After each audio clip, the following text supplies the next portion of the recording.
The Red Sox, with 10 minutes left to spare in the trade deadline, finally get a pitcher, but it's not the pitcher that we've all been predicting the entire season long. Welcome to another edition of Red Sox Digest. Before we get into everything, if you are part of the 82.5% that is not subscribed, please make sure you do so and help us get on that journey to 5,000 subscribers. The trade deadline is in full swing right now in the MLB, with ending just about 1 minute ago. The Red Sox finally made a deal today, getting Dustin May, pitcher from the Los Angeles Dodgers, in exchange for something that we don't know yet. I hope it's something not too crazy, because Dustin May hasn't shown his best stuff this season of his career. Again, he could potentially show better stuff moving forward this season, but I don't really have a ton of faith in that huge trade, because it's not a quote-unquote huge thing. The Red Sox still have been pursuing Joe Ryan. Who knows what they're going to do with that? They've been checking on him all day, all night. Who knows what they're going to do? I really hope they get him, but do not have your hopes up for Joe Ryan. And Dustin May could honestly be what we get throughout the entire deadline. And honestly, that's not the worst thing they could possibly get. It's not the best, but it's definitely not the worst. He is a very good starting pitcher. He is a guy that fits pretty well in this rotation. He is better than at least Walker Buehler in that rotation. But who really knows what they're going to do with him, if it's the bullpen or if it's the starters.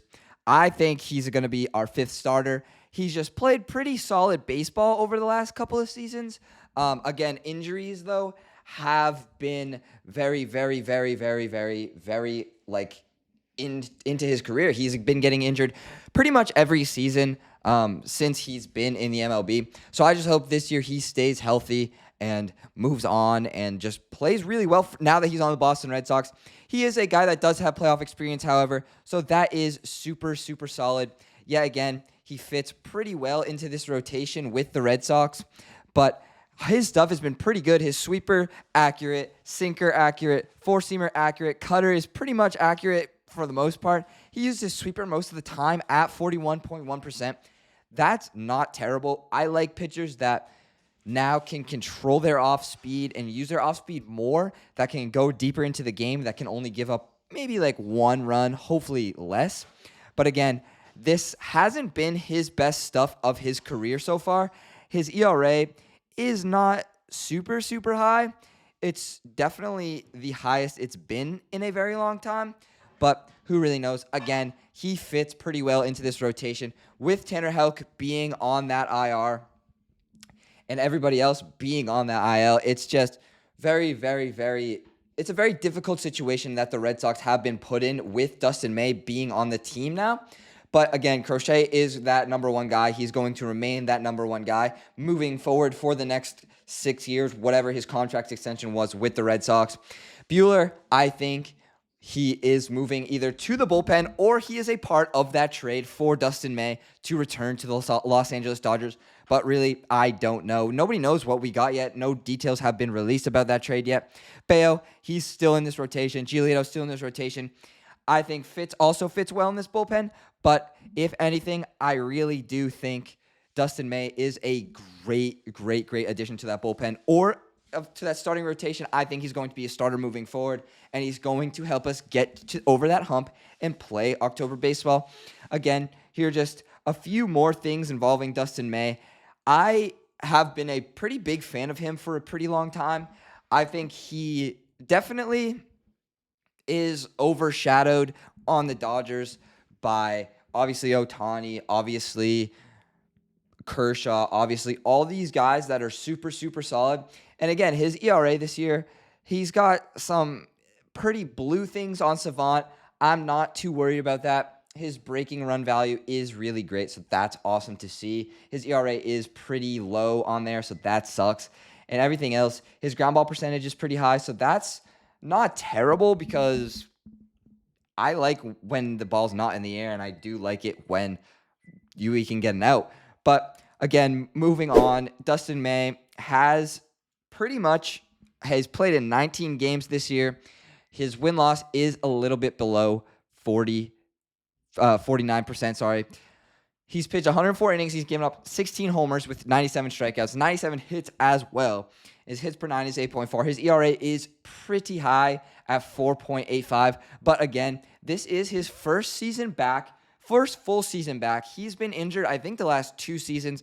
So really, it's just been him getting back into the swing of things and just getting back into all this stuff. He is 27, so he does have a ton of just a ton of stuff to work on, and he has a ton of future left in his career. If he stays healthy and if the injuries don't come. But again, he is a better player so far than Walker Buehler. He's younger. He's a better ERA. Walker Buehler's win-loss percentage is higher, but honestly, not worried. Walker Buehler has less innings pitched with 2 more home runs allowed, less strikeouts, same amount of hits though. Hits per 9, Walker Buehler 9.7, and his ERA of 5.72. That's super, super high for obviously a Red Sox starter. Dustin May, super, super solid stuff coming from him. I don't know if I would consider it solid.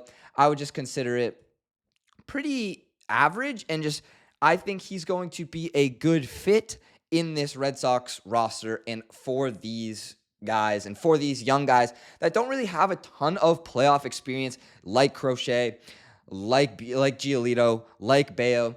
He's done it. He's pitched in NLCS games. He's pitched in just games that really mattered. So I think having him around is a very good pickup. Alex Cora this is his decision to move these guys to the bullpen or not. But again, Craig Breslow, he has made a ton of, he hasn't made a ton of decisions, but he's made some big choices with getting Bregman, with getting May, with getting all these guys. But I really don't know what we got or what they got in return for May. But I really hope it's not something super, super, super, super insane. I just hope it's something that could be probably pretty low, not something super high. Just like all these guys that don't play a ton of, just don't play very well.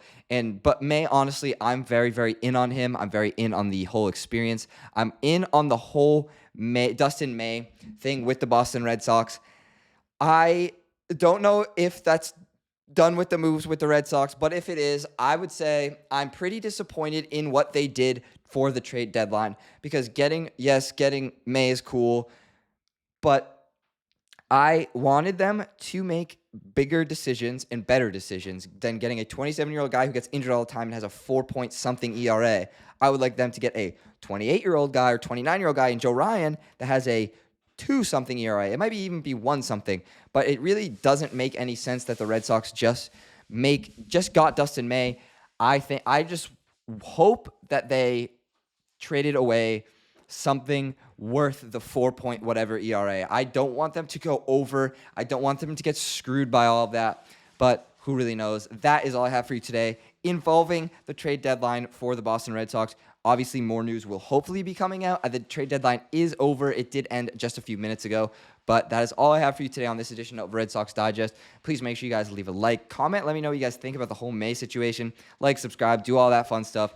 Thank you for watching another edition of Red Sox Digest. Go Sox.